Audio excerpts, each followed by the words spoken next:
Okay. Emeli, welcome to the Getting After It podcast. Thank you. It's about time.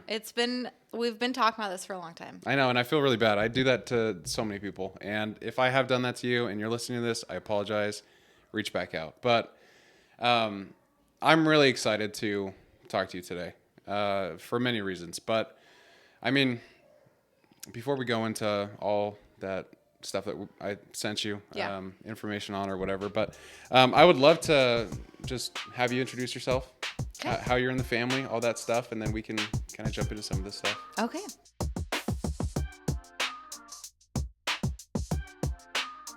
Well, hello. I am Emeli. I am Brett's sister-in-law. Drew's Sister now, really. Yeah, pretty much. Yeah, same thing. I'm Drew's wife. He's been on here quite a few times. I know. Yeah, which A makes little me jealous, even feel, but that's okay. It feels even worse because he's been on, I think, like 7 times, but anyways. 7 times? Really? I think so, yeah. Wow. He's like the number one most returned guest besides Allie.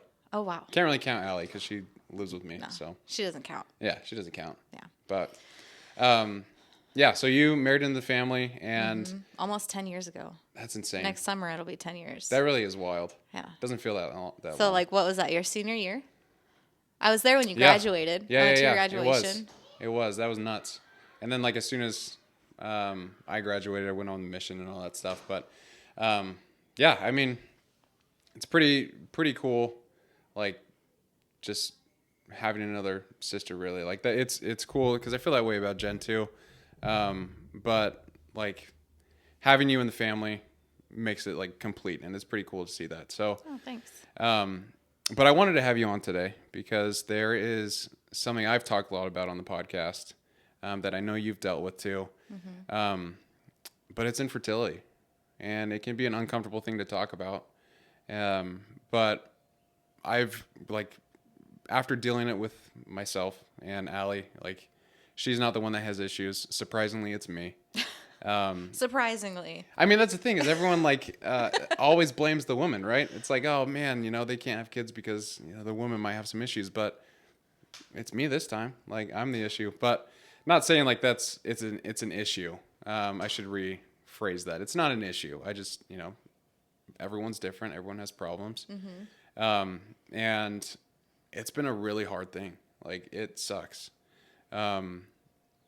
Like, Allie and I, we talk about it all the time. Like, oh yeah, we're gonna have kids, but there's no, I guess, end in sight. Or there's no when. Yeah, exactly. I mean, like, yeah, there's no date. There's nothing.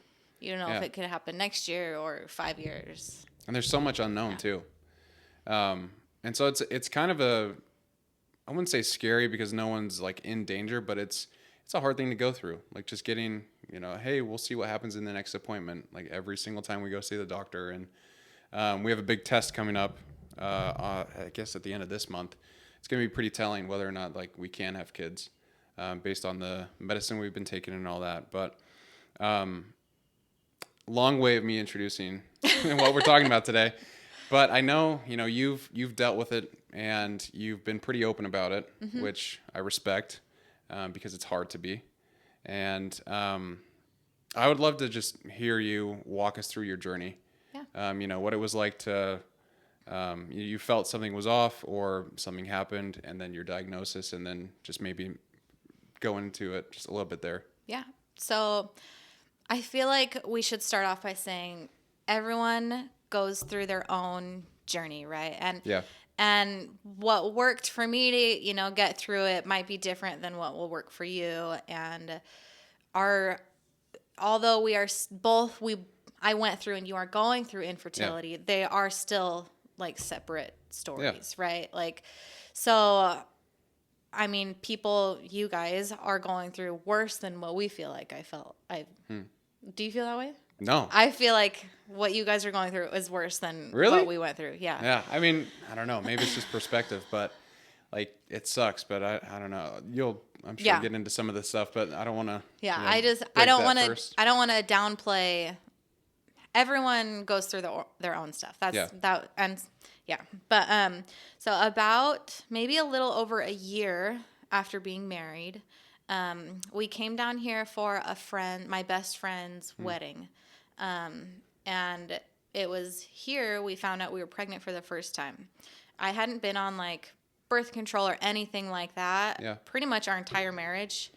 I also didn't know anything about like trying for a baby. It was just kind of like, hey, we're pregnant. Like we weren't trying. What happened? And so I remember like driving home back to Rexburg. It's when we were living in Idaho. We were driving home and we were talking about like all the baby names and all the new stuff. And we were looking at like baby outfits on Amazon and like adding things to like a cart. You know, we were just like so excited. About a week later, we had a miscarriage. I think I was probably around 5 weeks along. Man. Went to the doctor. He said like, oh, it can be kind of common. Yeah. So we were like, okay, well, whatever. All of my sisters have had no problem getting pregnant. Really? No problem having babies. And so I didn't think like anything would be wrong. Yeah. And then 3 months later, the same thing happened. We found out we were pregnant, and then we had a miscarriage like a week after finding out. Yeah. Doctor said the same thing. Like, we can't do anything until you have 3 or more. Really? Like, we can't do any tests or anything. That's what he told us. Yeah. That's horrible. Make people go You're through like, 3. Yeah. So 3 months later, it happened again. Like, had a miscarriage, went into the doctor, and he said, okay, well, let's do some blood work. Did some blood work. Everything was generally normal. There was one test that came back like slightly positive, but he was like, it's nothing. Yeah. And this is just like a regular OB, not a fertility specialist or anything. Oh, okay. So just like whoever you saw in Rexburg, basically. Yeah. Okay. Yeah. And then I had a friend who worked for a fertility specialist, and actually, maybe we were still in Rexburg when we had our 4th. We went in for an ultrasound earlier because we had this history of miscarriages, and we found out I had an ectopic pregnancy. What is that? It's where the baby gets stuck in your fallopian tube instead of going all the way to your uterus. I've heard that actually. Yeah, and if you don't catch it early enough, like it can be life-threatening, right? And like, you can have so a scary. tube removed and stuff. And luckily for us, we caught it early enough. Yeah. And they gave me like a shot to help it pass, and it was very, very vulnerable time for me because it hurt very bad. I think he like compared it to having like a shot of chemo, like what it does to your body, like putting just that much stress on your body. Oh, jeez. And I didn't know that. That's brutal. It was not fun at all. And like Drew had to help me walk and stand and get out of bed. And man, I hate being vulnerable around people. Yeah. And we had only been married for a year and a half. No, maybe 2 years. I guess 2 years at this point. And I just still wasn't. I didn't love to be like that. Yeah. Yeah. Anyways, which makes sense. So we moved back to Arizona, and I had a friend who worked for a fertility specialist down here, and so she got us an appointment fairly quickly, and we went in, and she was like, great, like it doesn't seem like anything is super wrong, but here, let's give you all this, like we can try IUI, maybe we'll make it to IVF, but what's IUI? IUI is where they like take the sperm and they insert it in you instead of like mixing them and then putting it in. So we did that. We did like in this like ultrasound thing where they like put fluid in your uterus to make sure nothing is blocked and anything. Yeah. We got pregnant like a month after doing that, and then like everything seemed great. We went in for ultrasound. We got to see the heartbeat of the baby at like 6 weeks, and then the day after that ultrasound, after seeing the heartbeat, we had a miscarriage. No and way. It was I very. don't think I knew that. It was very hard because we were like, we just saw the heartbeat yesterday. Yeah. Like what? I didn't do anything. Oh, that's heartbreaking. In the last day that could like have done that. Yeah. And so, that was our 5th miscarriage or loss. Yeah. And the specialist we were seeing was like, okay, well, let's try IUI next. Yeah. And we weren't really comfortable with it because we obviously are not having a hard time getting pregnant. Yeah. It was just keeping the pregnancies that like wouldn't stay. I can't imagine that. That's just like, I can imagine being in that situation, and for me, I would feel a lot of fear for like just trying again. Yeah. Be like, I don't I don't know if like I don't want to go through that again or put Yeah. like my wife. It was through hard that. to get excited. Yeah. Like, and I mean, even when we got pregnant with Reese and even Margot, like, it's hard to be excited at first because you're Yeah. like, what if it's just another, and you don't want to hurt. You don't Yeah. want to get yourself like hyped up to just It's be so let tough. down again. Yeah. Yeah, it was not fun. At least with what I'm going through, and I don't know, you might have felt this way too, but like infertility has brought many feelings to me where I just feel broken.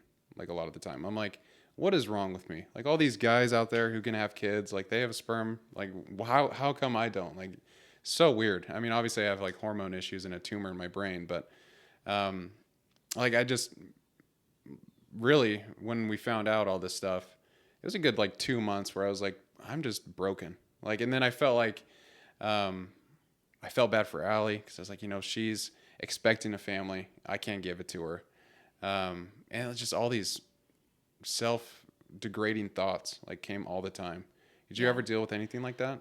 All the time. Really? I was always like, I always apologized to Drew. Like, I'm sorry you married me. Yeah. I'm not worthy to be married to you. Sorry, I'm gonna like start crying. Oh my it's gosh. tough. I mean, it's a hard topic. Yeah, I thought I wasn't enough. I was like, I'm a woman and Yeah. I can't even do my like womanhood duty, like to have babies. Like how I'm sure I'm sure Drew hates me because he expects to get married and have kids, and Yeah. here I am and I can't have kids. And it was lots of horrible self-talk, Yeah. and it was really hard to come out of that. Oh yeah, definitely. Yeah. The only reason I think I got through it, and like we still don't have a solution, but it's because one, Allie helps me, and then two, like I remember I'm a child of God, which we can get into that stuff later. But Yeah. sorry to interrupt you with your story. Oh, you were saying you're don't worry about it. seeing a doctor in Arizona, and So we had someone in your mom's ward actually was seeing a I doctor. remember this lady. Yes. Yeah, and your mom was like, "Hey, you should just call him." Yeah. Like, why not? And I don't know who the lady was. Like, maybe I met her once and we like connected that story. But I had never met her before, and I was like, we're already seeing a fertility, but whatever. So we called and got a consultation with a new fertility doctor, and he did like a blood panel, and that one test that was elevated when we lived in Rexburg and the OB just like sloughed it off. Yeah.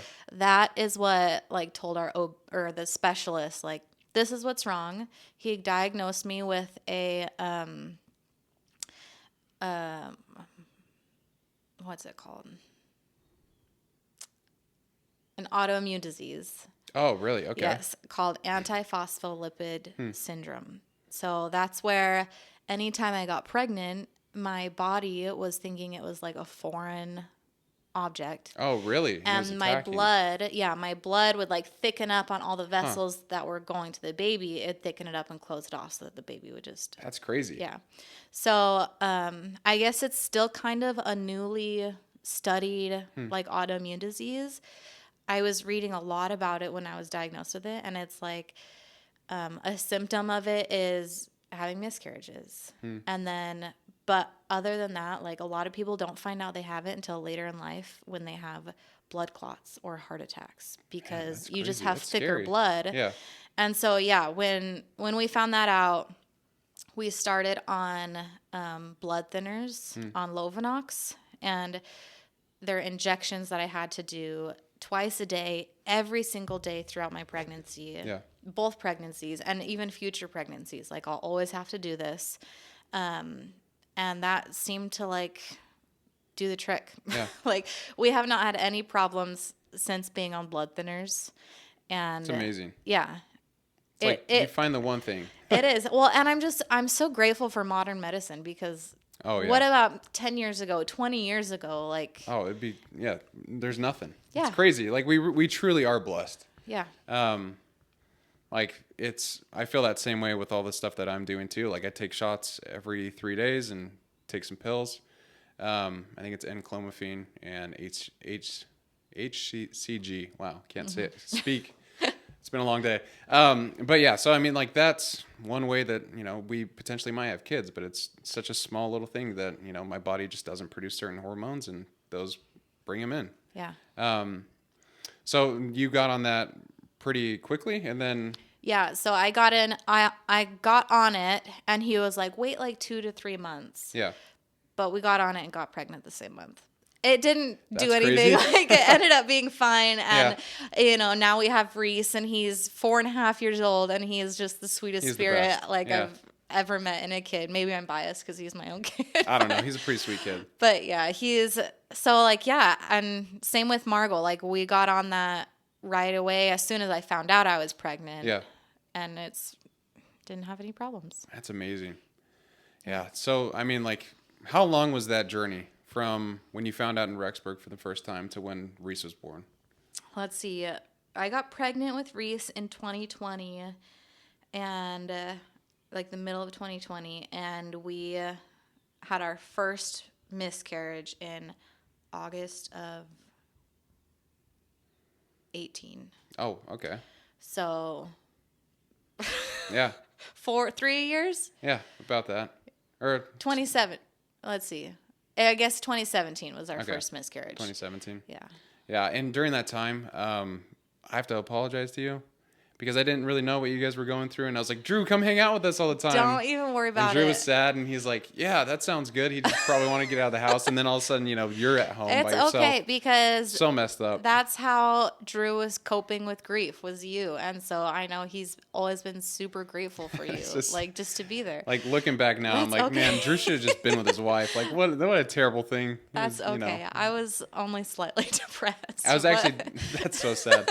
I was talking to Allie about that. We were driving home from somewhere, and I was like, Emily probably hated me at the beginning, like when I was up there. I was just like, so bad. But, anyways, I promise I didn't. Yeah, well, I appreciate that, but if you hold some hard feelings, I totally understand. One thing I was really interested to ask you is how going through that experience has changed your parenting style or like how you look at your kids. Has anything been different than, I guess? So, yeah, I get it. So even though I say this, I don't want it to come off like kids are not pure chaos because they are, right? And they test your patience to the very, very tippy top. Like I'm not an angry person. I feel like I'm generally go with the flow. And man, my kids, they spike my cortisol levels every single day. They're so fun though. But I like to think that like everything we went through has made me a more patient person. And I was actually just talking to Allie about this today in your kitchen. Oh, really? Yeah, and I was like, who knows, maybe what you guys are going through, maybe that's why. Maybe you both need to learn some patience. Or, we never really know the lessons that we're being taught through our challenges. That's true. That's definitely true. I mean, I feel like we are learning a little bit of patience too, because, it is, we try something for 3 months and then it's like, okay, well, let's get another test. And then who knows how that goes. If it goes well, then I'm sure they'll do something different. Or if it doesn't, it might be like, hey, let's, get another procedure or whatever. I don't know. But it's hard. Yeah. Like that same thing, like even as hard as it is, it's been interesting for me because like I feel like a lot of the times I actually carry a lot of gratitude. Because at the end of the day, like Allie and I talk about this all the time. We know we'll have kids either naturally or, through a donor or adoption. Like there's options out there. And at the end of the day, I'm just like, at least I have my wife, at least I'm healthy. I'm not like I was back in 2020 when I was a stick. And, things are pretty good, but yeah, it's interesting what types of lessons that you do learn going through these types of things. Oh, yeah. It's hard. I think it also makes you, one, just grateful for the journey that you go through. Like, as sucky and hard as it was to go through 5 miscarriages, I'm so grateful for it. Like, no doubt, I know with all my heart that challenge was Heavenly Father, like, shaping me into who I am today. And So yeah, it sucked. Yeah. And I'm like so sorry that you guys are going through it, but I know that you guys are going to come out stronger on the end. Yeah, I know that too, and I appreciate you saying that. It's you know, I couldn't go at it alone. Like if I was married to anyone else other than Allie, I think I'd probably be like, okay, I'm not even trying anymore. But Allie's such a good support. Um, she helps me like on the days where I'm super low. She knows how to like pick me up, and I'm sure you and Drew kind of bounced off each other like that too. But how did you guys support each other, you know, during that time, and how did you guys grow closer to one another? So I've thought about this question today because I remember Drew being on here once and talking about this, and he was like, I completely forgot about myself and I like put all my energy towards Emily. Like I remember That's what him he saying said? that, or maybe yeah, I'm pretty sure he has said that on your podcast. And he was like, "That's what you got to do is you got to just forget yourself." But I do not agree with that. I think it is very important one to take time for yourself. Yeah. But like you do have to lean on each other. Drew was like, I just wouldn't let myself have hard days. But it's okay to have hard days. Yeah. It's okay to be like, I can only give 20% today. Yeah. Can you help? Can you meet Absolutely. me with the other 80%? Like, no doubt, because we went through that so early on in our marriage. We got married really young. He was 21. I was Oh 20 yeah. when we got I married. think I was the oldest of the family. I was 26. Yeah. Old man. But I have no doubt because we went through a challenge like that, first thing in our marriage, we are much closer today. Yeah. Like, I think it's important to be there for each other and to talk to each other. As Oh, hard for as it sure. is, I am not an emotional person. My family was not raised to like talk. Yeah. Like emotionally, it was like, oh, if you're feeling something, just brush it to the side. Yeah. Like, Yeah. so Push it down. It was. I know Drew got frustrated with me all the time because I wouldn't want to talk about anything. Yeah. But I will admit, the more and more you talk about it, the better it feels. And when you're being vulnerable with each other, like you're only going to grow closer. Yeah.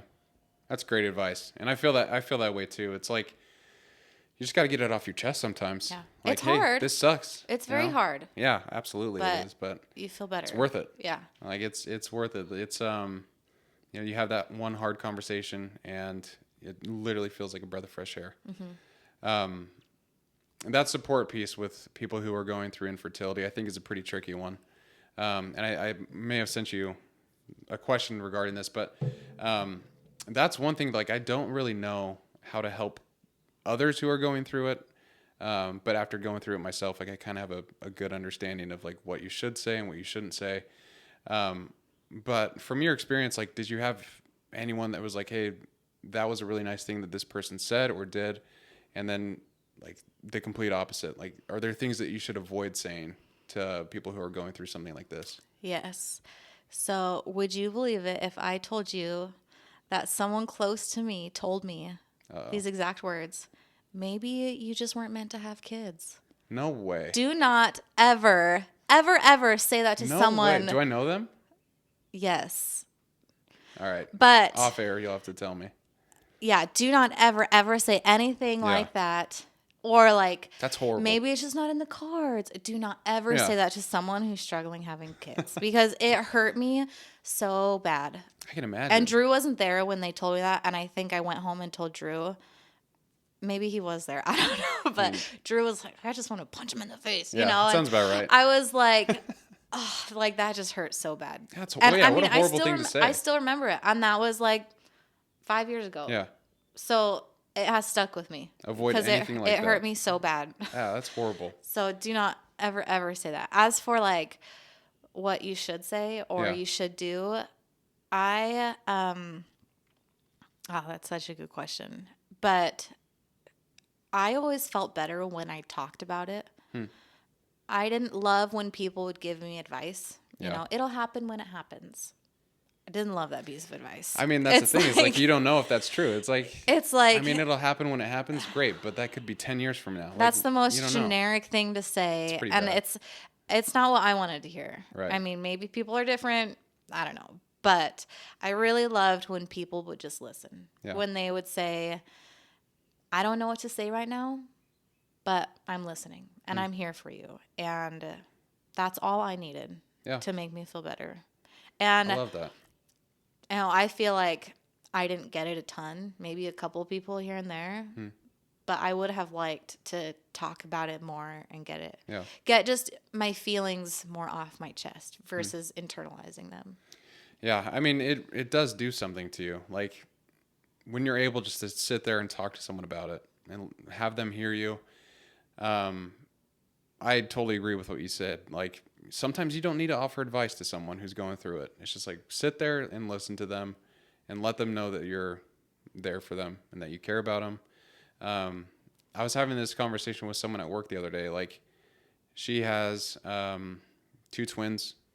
She's actually in the same exact situation you are, but 1 year earlier. She has a 3-year-old boy and 2 twin girls. But I was just talking to her about it, and like she said the same exact thing. She's like, I don't know what to say, but like you can tell me whatever you want. Yeah. And I was just like, you know what? That's super nice.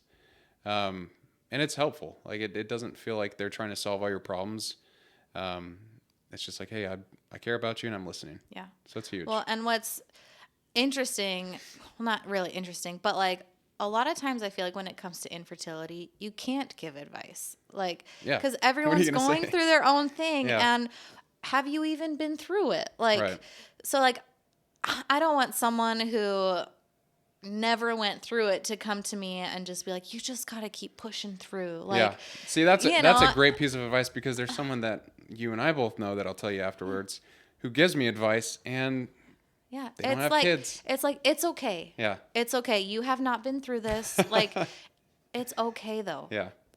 Like, Yeah. you don't have to give advice. Right. If you just are loving and you listen or if they don't want to talk about it, some people don't like talking about it. That's okay too. Like, just let them know that you're there for them. Yeah. I like that. Yeah. I remember you had a mommy blog for a while. I did. You talked about some of these things. What did you talk about on those? So I only posted a couple times because I think then I had Reese or, Reese just became so busy. And then I had Margot pretty quickly afterwards. And I don't know. I should start it back up. Do you remember what it was called? Yeah, it was called Prickly Pear and Pecker. Prickly Pear and Pecker. Yeah, because it's talking about infertility. I thought it was so clever. I like it. About like a pecker. That's pretty good. It was so funny. And then prickly pear because there's cactuses in it's Arizona. Why not? Yeah. It was called Prickly Pear and Pecker. And I had just kind of talked about our journey.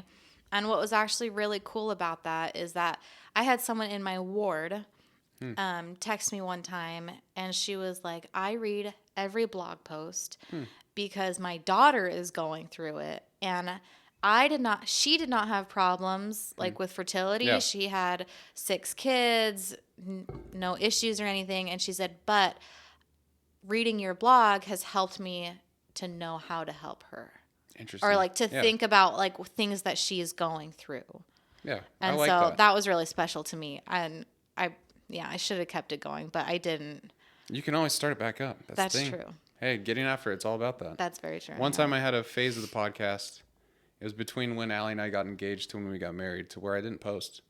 So you can always restart it. Yeah, I should. I've talked to Allie about it a few times, like how I've always wanted to do that, just like to help people. Because infertility is not talked about very often. I was just about to say, it's like it's almost taboo to talk about it. Like people, I think they get nervous addressing the topic and they don't, one, want to offend people, and 2, it's like it's kind of uncomfortable. Yeah, it is. You can't have kids. It's hard talking about loss and people's struggles, but yeah, and maybe that's why I kind of struggled through it a little bit, is because no one would talk to me about it, and I thought I was alone because I didn't really know anything about infertility and miscarriages, and so I was going through a lot of it alone. But I think you should do it, because one thing I've learned through going through it is it's more common than you think.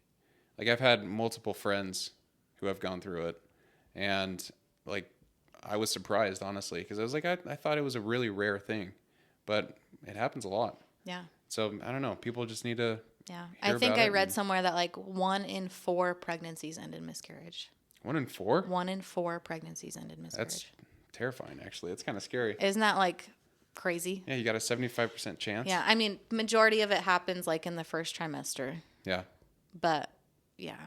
Man, yeah, that's wild. I One didn't in know four, that. 25% chance. That's crazy. I'd be, yeah. Well, data sometimes is scary, but Yeah. um, I want to bring back like one thing that you talked about. You talked about, how Heavenly Father has um, helped you learn a lot of lessons during this time. And I think faith plays such a role in times like this, and relying on God, trying to have the communication with Him or whatever it is, that support. Did you have any practices or did you do anything to try and, focus on God or anything like that? Like, how did faith play a role in this time in your life? I will admit that for a long time, I was just angry and hopeless. And Drew and I, when we were in the family ward in Rexburg, we were Yeah. called to work with like sunbeams, which is That's like brutal. the Yeah, the young 4-year-olds, ones. or Yeah. 3-year-olds. And we hated going to church. We did not want to like see kids. It just hurt us really bad to think that like we're surrounded by kids, yet Yeah. we can't. Like we really struggled with it, and I probably can me more imagine. than him. Yeah. And yeah, I had lost a lot of, not completely. I knew Heavenly Father was there, but I was mad. I Yeah. was really, really mad. And I actually, maybe I shared this with you and Allie, I don't know, but I was reading through my journal recently of a entry from when we were going through all that. And I had said like Heavenly Father hates me. Like, why am I going through all of this? What have I done to deserve this? Like, He's abandoned me. I keep praying and praying and praying, and He's not answering. And when I read that, I was so hurt, because if that girl could see who I am today, Yeah. she would be so flippin' proud that she That's has awesome. 3 kids. Yeah. Like, and so I will admit I lost a lot of faith, and I really struggled. And probably if it weren't for Drew, I would be in a, I don't know. Different I would situation. be, yeah, not a good person. No, just kidding. But Yeah, not for a second. yeah, we actually, when we moved home, we got a lot better about going to church and being together more, and slowly hope came back, and it came back, and it came back. And I think as long as you are putting in that effort, you will not be abandoned. Like, He will never, ever leave you. And I wish I could have told myself that then, because when you're in the thick of it, you don't want to be told that. Like, Yeah, I feel not like at all. when you are going through it, your mind automatically just keeps going down and down and down and down. Oh the yeah, hole, it's a spiral. Yeah. You have to catch it, or it's Yeah. like it's dangerous, and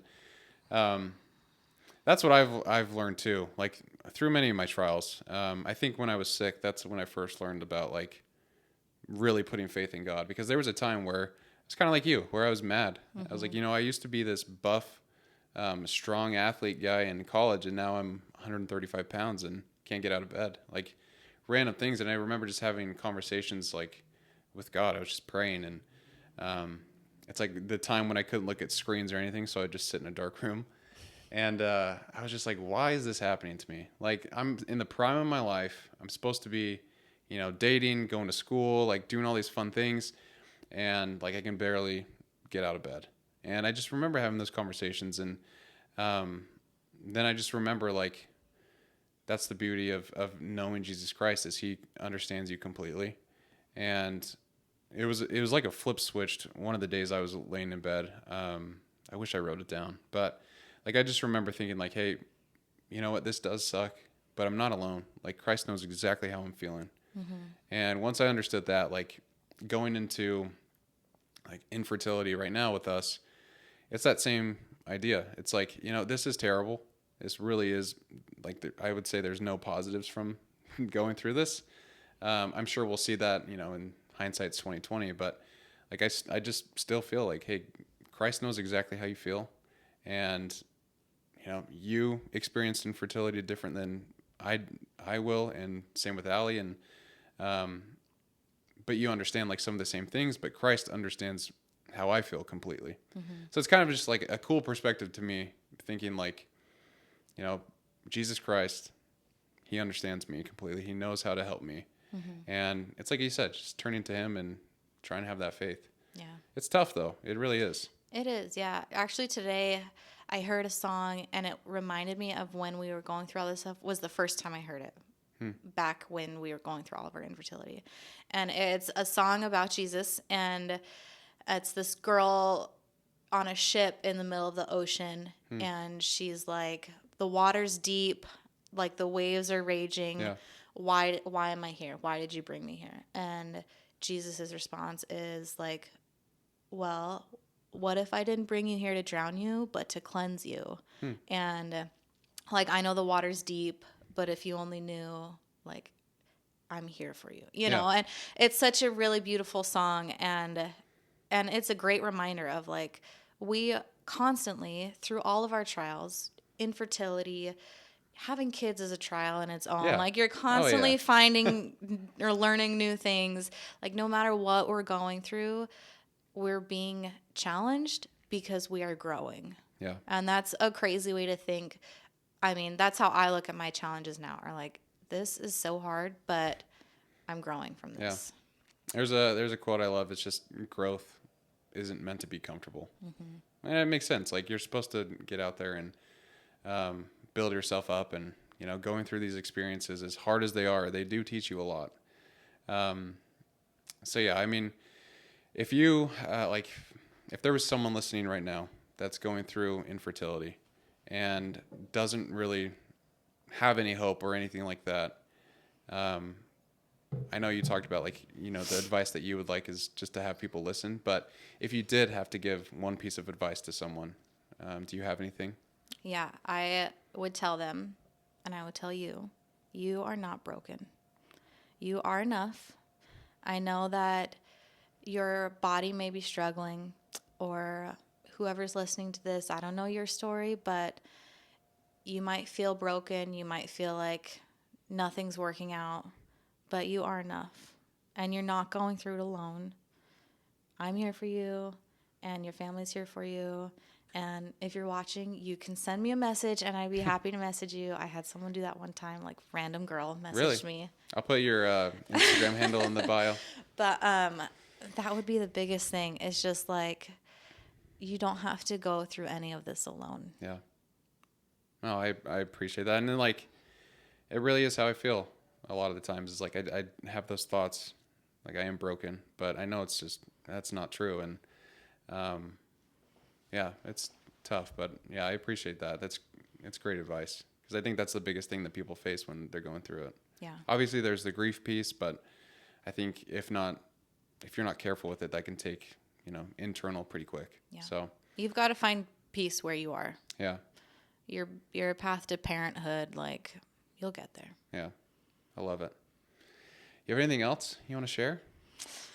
I don't know. No. Nothing? You're doing Team Tim? Yes. All right, there we go. I am for sure the half marathon. I'm thinking about doing the full. Yeah, there we go. Well, actually, I have a story. Okay. So, when was the Shamrock run? So that was when Reese turned a year old. Okay, so 2021? Yeah, my first half marathon. So that's the race that I remember we were sitting around the table and you're like, hey, guys, I'm doing a half marathon. Does anyone want to join? I think it was 22. Was it 22? I think it was 22, yeah. Reese was born in 21. Okay, yeah, because Yeah. No, you're right. You're right. 22, yeah, it's 22 because then I was moving up to Pattern, or to Utah. But that was the race that I signed up for, and the doctors were like, "You can't run it. You're gonna have a heart attack." But that's the race that I attribute getting me into running. So Brett, that's because of you. Yeah, Thank you very much. It was like that race was interesting because it was like, you know, I had to prove to myself that I could still earn that medal. Yeah. And so when I like they sent the medal to me because I didn't go and all that stuff, and Dina's like, "Hey, like, I'm going to send it to you." And I was like, "You can't send it to me unless I run." I remember her telling me that, Yeah. like, Brett won't let me give it to him until he runs Yeah, it. like, And not I'm a like, chance. well, he's got a point. I gotta he earn didn't it. earn it. Yeah, I don't want just a medal for no reason. But yeah, that's because of you. So here we are today. I'm grateful. I remember your mom and I ran a half marathon once. Oh, yes. That I was don't great. even know like when this was, but you were totally like our support team. Like would meet us at different checkpoints with Gatorade and water. Like I'd have Gatorade for you guys. I'd be following you in the car just to make sure you guys were safe.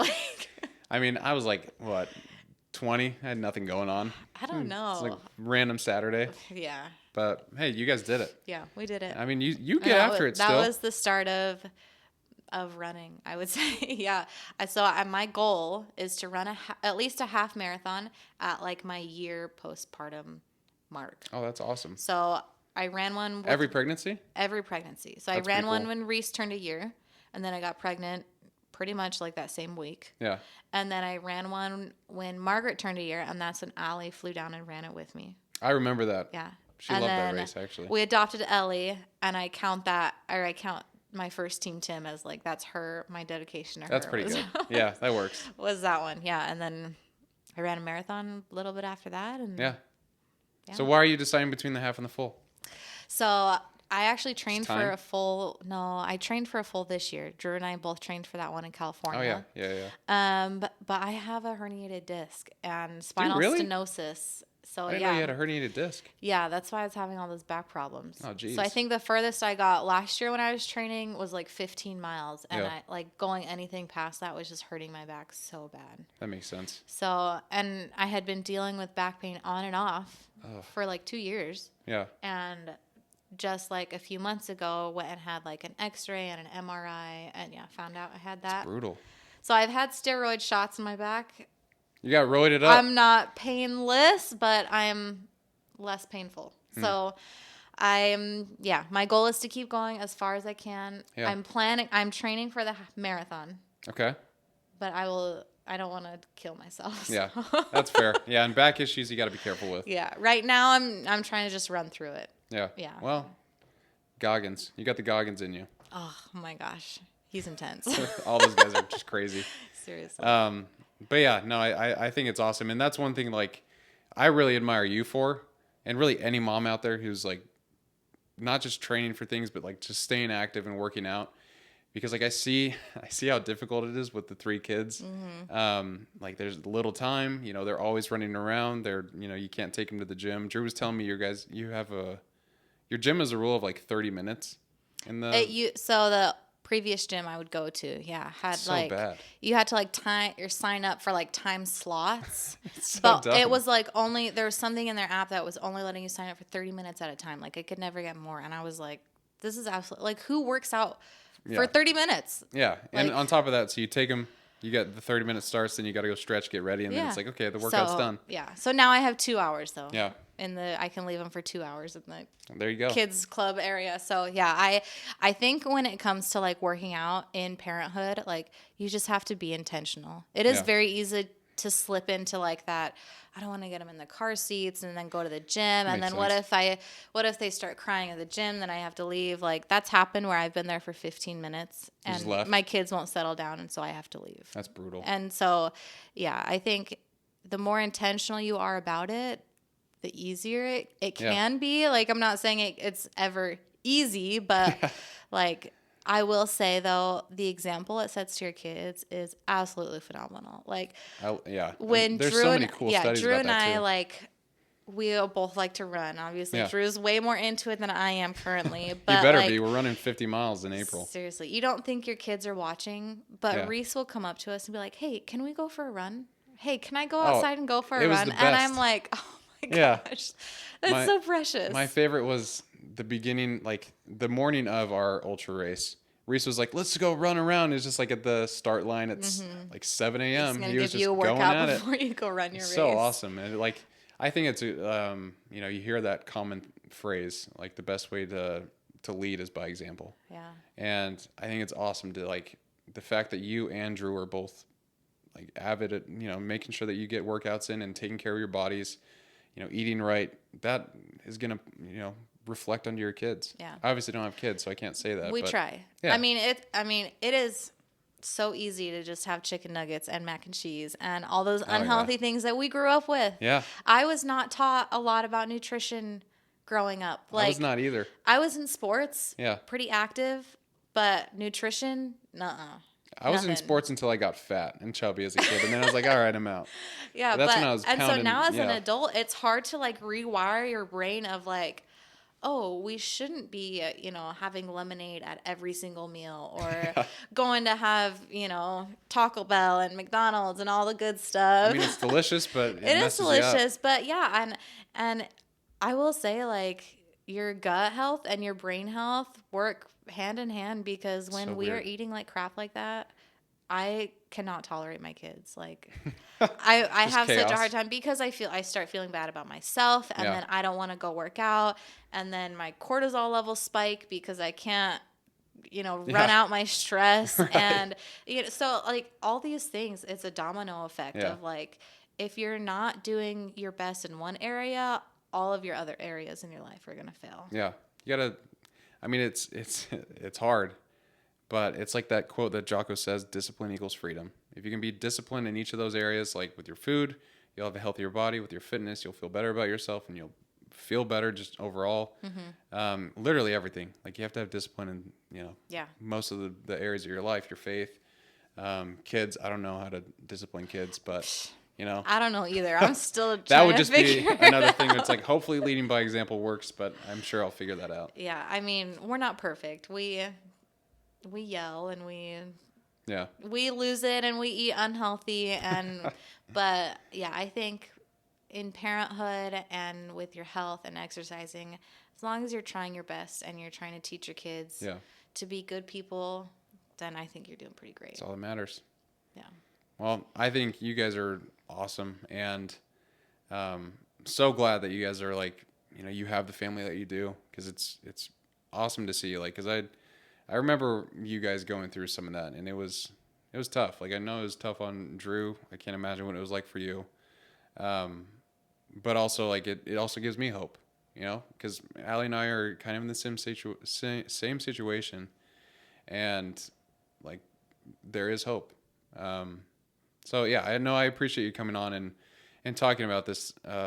Really, because it's uncomfortable. Some people don't want to talk about it, but really, I think most people just don't know what to do if they are faced with this. Yeah. So I think it's definitely a topic that's worth bringing up multiple times, and so if you ever want to come again, you totally can. But Okay.